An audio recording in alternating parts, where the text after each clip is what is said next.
Baik, Assalamualaikum warahmatullahi wabarakatuh. Perkenalkan nama saya Dede Wahyudi. Saya peserta Latsar CPNS tahun 2024 dari angkatan 3 kelompok 2 dengan jabatan perawat ahli pertama dari instansi Puskesmas Gunung Batu Besar. Hari ini saya akan mempresentasikan tugas jabatan fungsional tentang perawat ahli pertama. Oke, yang pertama ini adalah tugas jabatan fungsional perawat ahli pertama menurut Peraturan Menteri Pendayagunaan Aparatur Negara dan Reformasi Birokrasi Republik Indonesia tahun nomor 35 tahun 2019. Tugas jabatan fungsional perawat yaitu melakukan kegiatan pelayanan keperawatan yang meliputi asuhan keperawatan dan pengelolaan keperawatan. Adapun uraian tugasnya seperti yang dijabarkan sebenarnya ada 45, cuman saya ambil 11 saja. Yang pertama itu melakukan komunikasi terpetik dalam pemberian asuhan keperawatan. Yang kedua adalah melakukan pengkajian keperawatan dan lanjutan pada individu, keluarga, dan kelompok. Yang ketiga, melaksanakan manajemen surveillance HAIS sebagai upaya pengawasan risiko infeksi dalam upaya preventif dalam pelayanan keperawatan. Yang keempat, yaitu melakukan upaya peningkatan kepatuhan kewaspadaan standar pada pasien atau petugas atau pengunjung sebagai upaya pencegahan infeksi. Kemudian yang kelima, yaitu merumuskan diagnosis keperawatan pada individu, keluarga, dan kelompok. Yang keenam, menyusun rencana tindakan perawatan pada individu, keluarga, dan kelompok. Kemudian yang ketujuh, memberikan dukungan atau fasilitas kebutuhan spiritual pada kondisi kehilangan atau berduka atau menjelang ajal dalam pelayanan keperawatan. Yang kedelapan, itu melakukan investigasi dan deteksi dini kejadian luar biasa yang berdampak pada pelayanan kesehatan. Selanjutnya nomor 9, melakukan konsultasi keperawatan dan kolaborasi dengan dokter. Kemudian 10, melakukan preceptorship dan mentorship. Yang ke-11 dan terakhir yaitu melakukan pemantauan atau penilaian kondisi pasien selama dilakukan tindakan keperawatan spesifik sesuai kasus dalam kondisi pasien dan kondisi pasiennya. Berikut adalah 5 isu berdasarkan dari tupoksi yang saya sampaikan tadi. Yang pertama yaitu adalah belum optimalnya komunikasi terpetik dalam pemberian asuhan keperawatan. Yang kedua adalah belum adanya manajemen surveillance HAIS sebagai upaya pengawasan risiko infeksi dalam upaya preventif dalam pelayanan keperawatan. Kemudian yang ketiga yaitu melakukan upaya peningkatan kepatuhan kewaspadaan standar pada pasien, petugas, pengunjung sebagai upaya pencegahan infeksi. Kemudian belum terlaksananya investigasi dan deteksi dini kejadian luar biasa yang berdampak pada pelayanan kesehatan. Dan yang terakhir yaitu belum melaksanakan pemantauan atau penilaian kondisi pasien selama dilakukan tindakan keperawatan spesifik sesuai kasus dan kondisi pasien. Dari 5 tadi, kita tapis isu dengan APKL. Yang pertama yaitu adalah belum optimalnya komunikasi terpetik dalam pemberian asuhan keperawatan. Ini saya beri nilai A-nya 5, P-nya 5, K-nya 3, L-nya 5, dengan total 18. Kemudian nomor 2, yaitu belum adanya manajemen surveillance HAIS sebagai upaya pengawasan risiko infeksi dalam upaya preventif dalam pelayanan keperawatan. Itu saya beri nilai A-nya ada 5, P-nya ada 4, K-nya 3, dan L-nya 4. Kemudian nomor 3, itu melakukan upaya peningkatan kepatuhan kewaspadaan standar pada pasien, petugas, pengunjung sebagai upaya pencegahan infeksi. Di sini saya beri nilai A-nya untuk 5, kemudian P-nya 3, K-nya 3, dan L-nya 4. Nomor 4, belum terlaksananya investigasi dan deteksi dini kejadian luar biasa yang berdampak pada pelayanan kesehatan. Saya beri nilai A-nya 4, P-nya 3, K-nya 3, dan L-nya 3.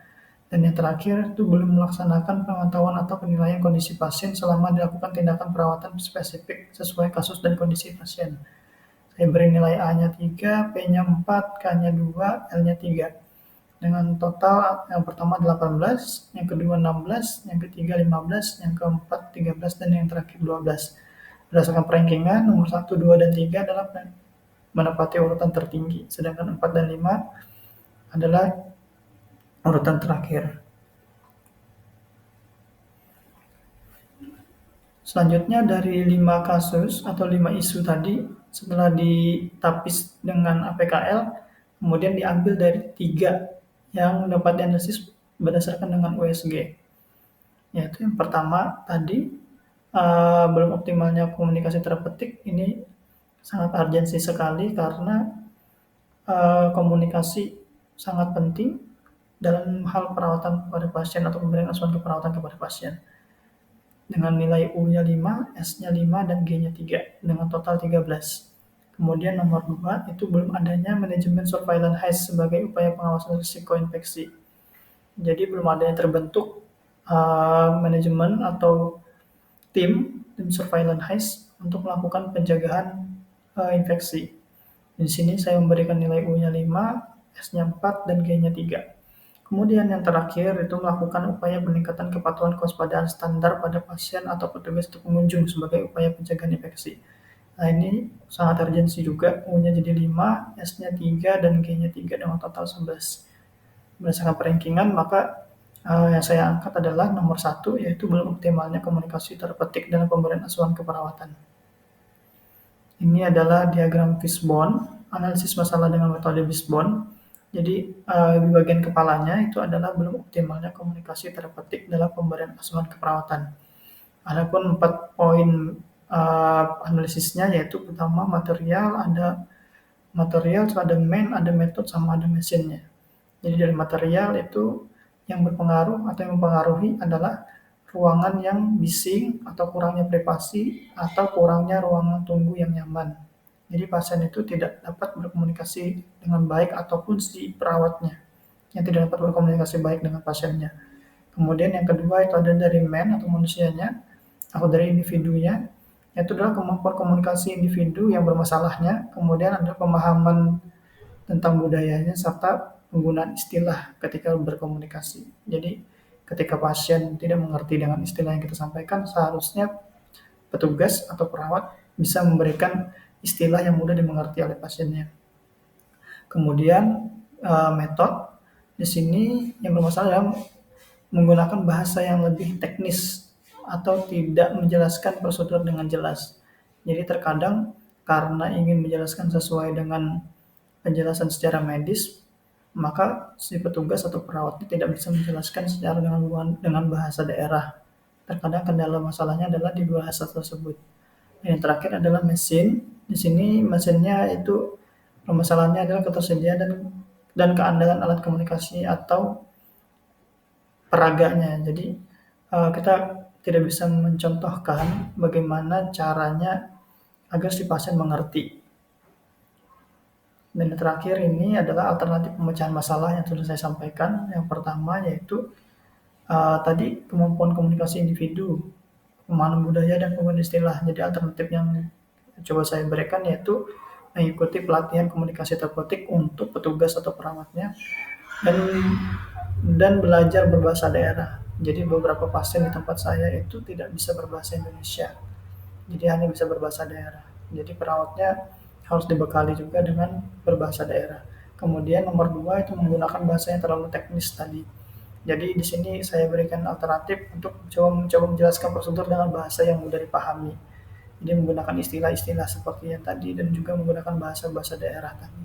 Kemudian yang ketiga itu ketersediaan dan keandalan alat komunikasi. Nah di sini saya mengajak untuk pihak keluarga dari si pasien untuk bantu menjelaskan ketika apa yang kita sampaikan itu tidak dimengerti oleh pasiennya. Dan yang terakhir itu ruangan yang bising atau kurang privasi atau kurangnya ruang tunggu yang nyaman.